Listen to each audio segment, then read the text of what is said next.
Hey everyone, this is Kevin from thechesswebsite.com, and today we are in round 7 of our coverage of the 2018 Tata Steel Tournament. Our competitors today, whites played by Magnus Carlsen, the world champion, #1 player in the world. He's undefeated so far in this tournament, 5 draws and 1 win.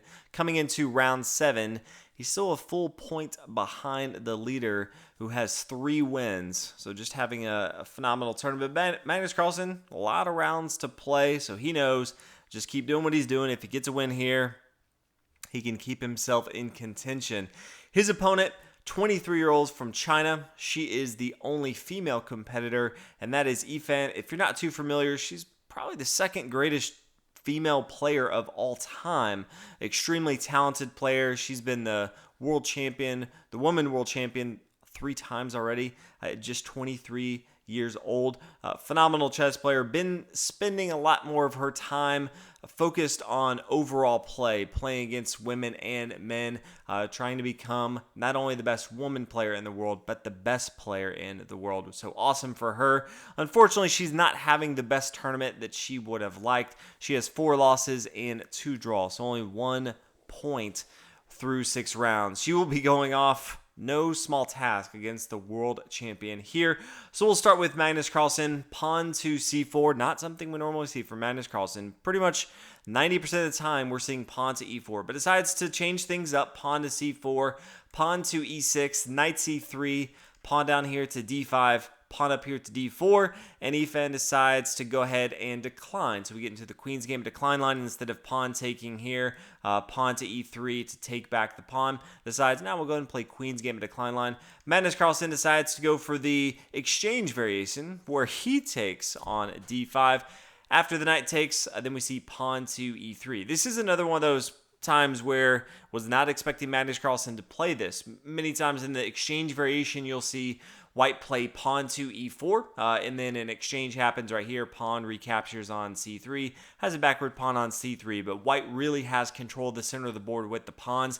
Magnus Carlsen decides to go for something different, solidifies pawn chain with pawn to e3, and then pawn c5, trying to break up the center control of the board that Magnus Carlsen has. Bishop to d3, and then we see an exchange. Pawn takes, and now we see the knight come down here to c3, pawn recapture. So Magnus Carlsen, not quite the pawn structure I thought he'd come out with. Does have a backward pawn here on c3, but all in all, this tends to look like something Magnus Carlsen is prepared for. Did not spend much time on his moves. So you could tell he has a game plan and he is executing to that game plan.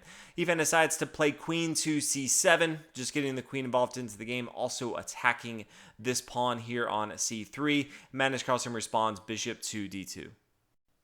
Now we see black play knight to d7. You don't want to bring it here to c6, blocking your queen and the light square bishop. It's not going to be moving anytime soon. So decides to go ahead and play the knight to d7. Can also swing it to the king side of the board if she wants to. Queen to g4. And this is pretty interesting for Magnus Carlsen. He has this safe route, and that's knight to f3. This seems pretty normal. Castle on the king side, develop as normal, but that's not the game plan. Queen to g4, very aggressive, and says, I don't want you to play bishop to e7, which is the most common move. Castle on the king side, get some safety. This stops that. Queen to g7 would be the move for Magnus Carlsen. So this puts a halt to anything that Yifan was trying to do.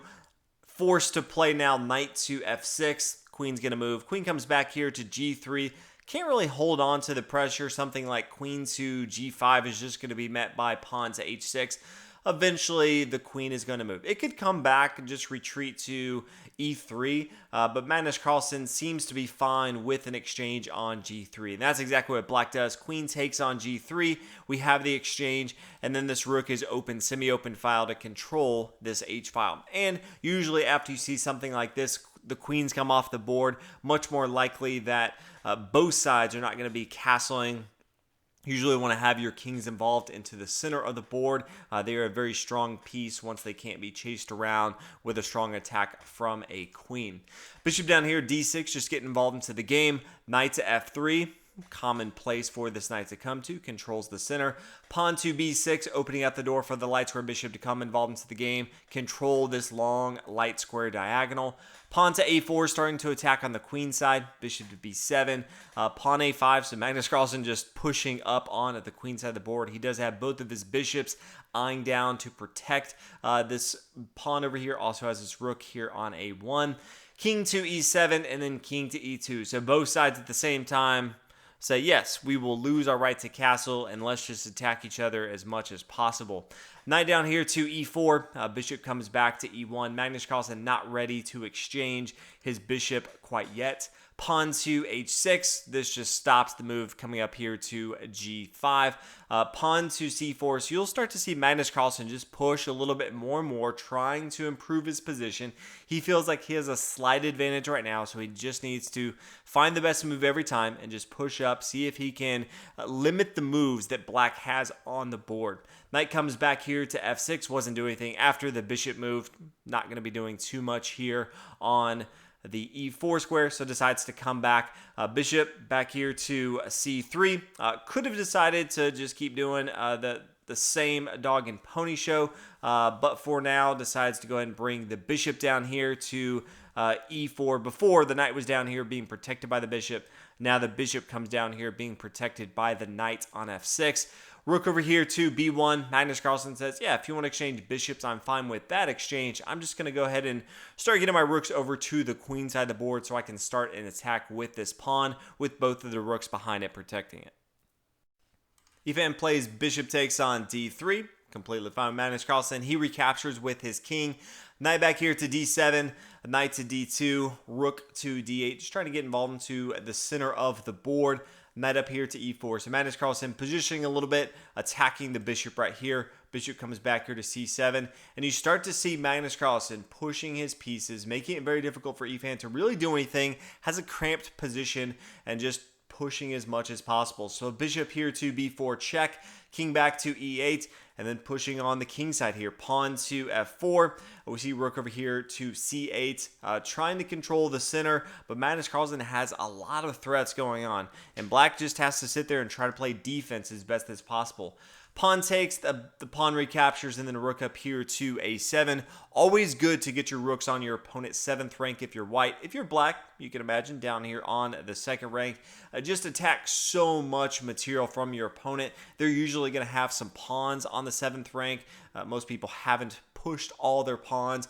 And in this particular case, you can see they have two minor pieces and 2 pawns back there. So a lot of material. It does also thwart some of the squares that the king can go to if these minor pieces moved.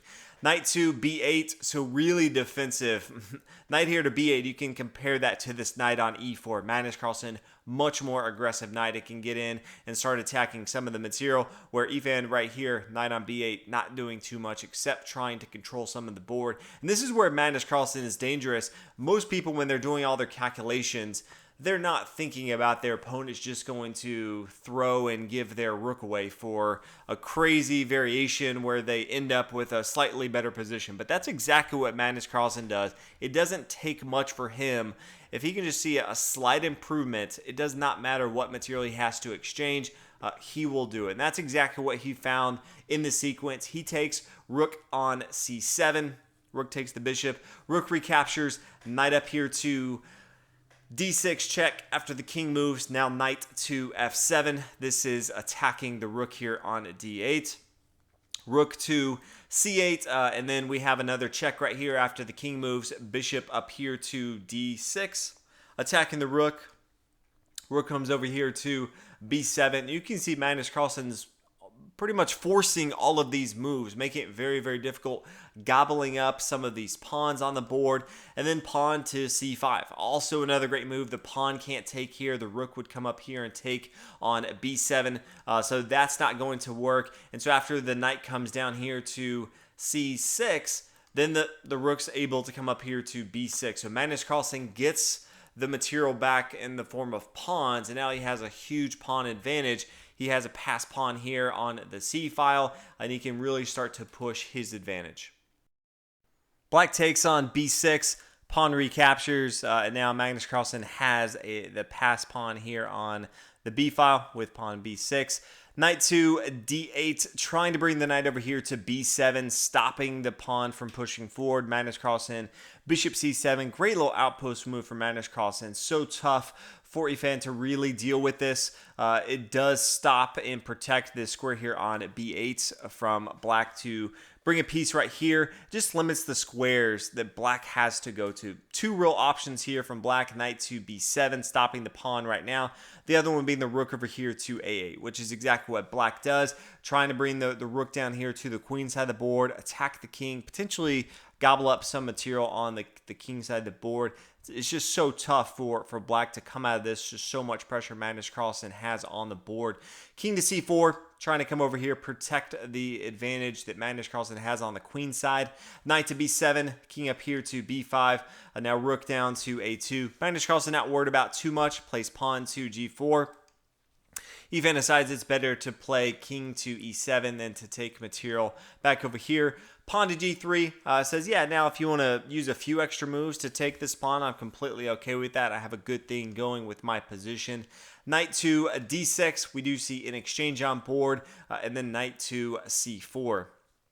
King back here, d7, king c5, just nestled a little bit behind this knight here on c4. Rook to c2, pawn up here to f5. And then we see the pawn recapture. So Magnus Carlsen no longer has the double pawns on the G file. Does not have to worry about that. Rook over here to f2. And then we see knight to d6, rook to g2. And this is sort of an interesting move. As soon as this knight comes up here to d6, the king is attacking it. Now, mind you, that the king cannot take the knight right now because it's protected by the king. But this starts to have some alarm bells go off as far as what black can do on board. One of the options they now have is rook to c2. Now, they would really like to protect this pawn right here. King to b5 makes a lot of sense, but you can see that loses because the king is attacking the knight. So knight takes on d6. So if we see the most common move, which would be king to d5, you want to hold on to that knight. Makes sense to do that. Then rook over here to b2, defending that. And now black has a chance on board because he can start to move his material over. If he wants to play king to c7 now, and then rook takes here on b7. Yes, Magnus Carlsen will have a pawn advantage, but that tends to look better at face value here as far as what she can do. But decided to not do that. Instead plays rook to g2, and then the knight comes down to e4. And you can see how different this is. The rook can't just come over here to c2 now check because the king can easily protect this pawn. Doesn't matter. Doesn't have to worry about the king taking the knight here on a d6. So how different things are once this knight comes here to e4. Black comes over to b2, now attacking the pawn. Pawn to g4 for Magnus Carlsen. Rook down here to b1, just maneuvering a little bit. Knight down here to d2, attacking the rook. Rook to h1.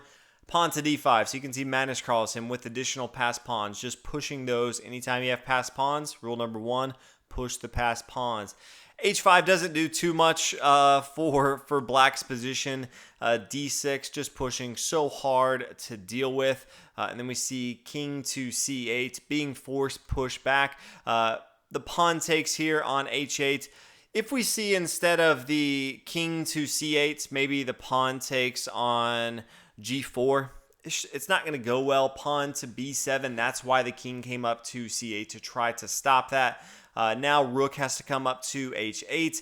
Knight to c4, rook over here to b8, and then we see knight to e5 check. It's all going to be very difficult for black to hold on to this. Knight after the king to c7, then you could see the knight come to c6, preparing for the pawn to come up here. Or if some other thing happened, the knight could take that. So just all bad things happen. So decides in the game to go ahead and play after pawn to d6, king up here to g8. Allows Magnus Carlsen to take that pawn on h5, king up here to c6, which is a pretty safe square. It's going to be tough for black to attack this king. That's going to take at least two moves to attack that, and by that time there's so much Magnus Carlsen can do on the board. King here to b8, knight up here to e4 after the rook takes, and now knight to c5, making it even more difficult for black to attack the king. Yes, Yifan does have a passed pawn, but here on the g7 square, not going to do too much. So at the end of the day, she decides to resign in this position. Saw no way that she could come out of this, stopping both of these pawns with the knight right here. It's just nice, protects both of these pawns as they push forward. And then depending on where black goes, the king could go to either side. So very, very easy for Magnus Carlsen to convert this. So congratulations to him. People at the top won their game as well. So he's still a full point behind, even though he is undefeated with 5 draws and 2 wins. But always good for him to get a victory. He still has a lot of rounds left in this tournament. So he will look to continue his good fortune. But always nice to see 23-year-old Chinese women do extremely well in this tournament. We don't get a lot of females in the master class. So with one of the top players in the world, always good to see her competing. She's played in this tournament before, one of the strongest players in the world. So always good to cover her games. But thank you guys so much for watching round 7. Hopefully you guys are enjoying coverage of the tournament, and I will be back tomorrow for round number 8. Thanks.